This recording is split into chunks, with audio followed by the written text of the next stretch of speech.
شیخ سعدي رحم الله علیه کی چې دوه دوستان دواړه یو بل ته ډېر خوښ خو دا یو دوست چې د به هر وخت دا بل ته ویل چې جانان من جان به تو قربان کردم جانان من جان به تو قربان کردم زه به خپل ځان په تا باندې قربان کړم ها شپې ورځې تېرېدې بل دواړه سفر باندې سره روان شو چې روان شو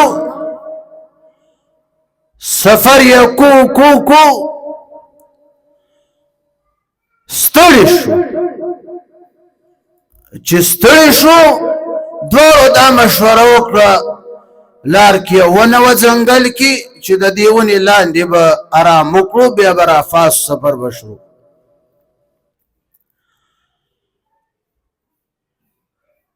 دا یو ملګری چې و چې هغه محبت کې دوستي کې صادق و رښتونی و اوده شو ابل چې هر وخت به ویل چې زه به ځان فتا قربان کړم هغه وخت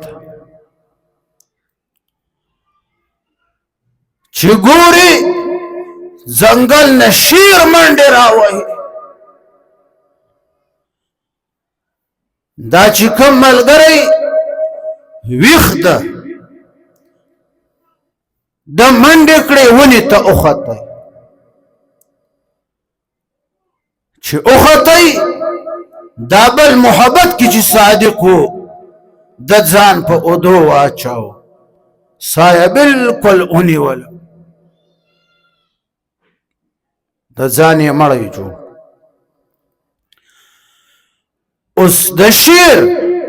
دا عادت ته چې یو مړی نه خوري بل اوده کس نه خوري دا د ده د غیرت خلاف شیر منډې راولي چې راغی چې وی کوت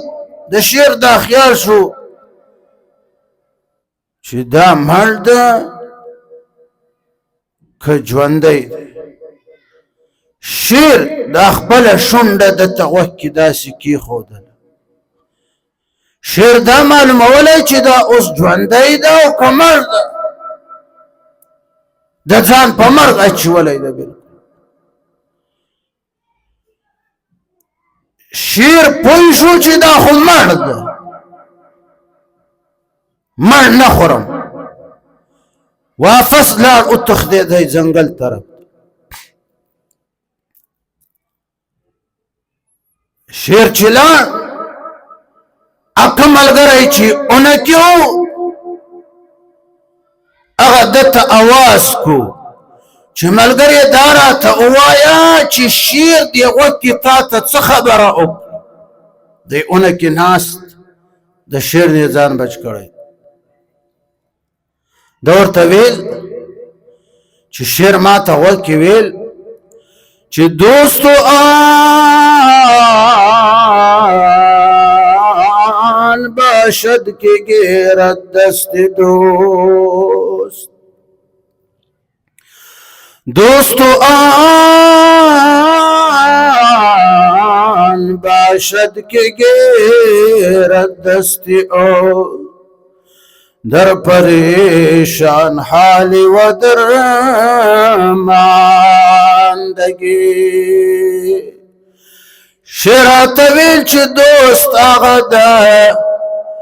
چې د پریشانی ستختی وقت کې ستا لاس ونیسي ستا بازو جوړ شي ستا مدد وکړي ستا بیړه غرقه شه زه دې او د پرېښودمه تا چې شیر ولیدی تا اونې ته منډې کړې وختې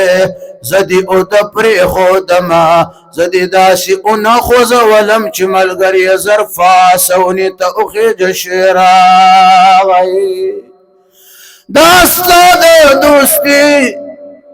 دا حد کنه چار ورځ به دې ویل چې جانان من جان به تو قربان کردم، جانان من سر به تو قربان کردم. هغه ستا د ځان د سر قربانې دو نتیجه داره اوته چې زه دې او د پرېښودم تا ځان بچ کو اونې ته وختې. دوستو آن باشد که گیرد دستی او، دوستو آن باشد که گیرد دستی دوست، در پریشان حالی و در ماندگی.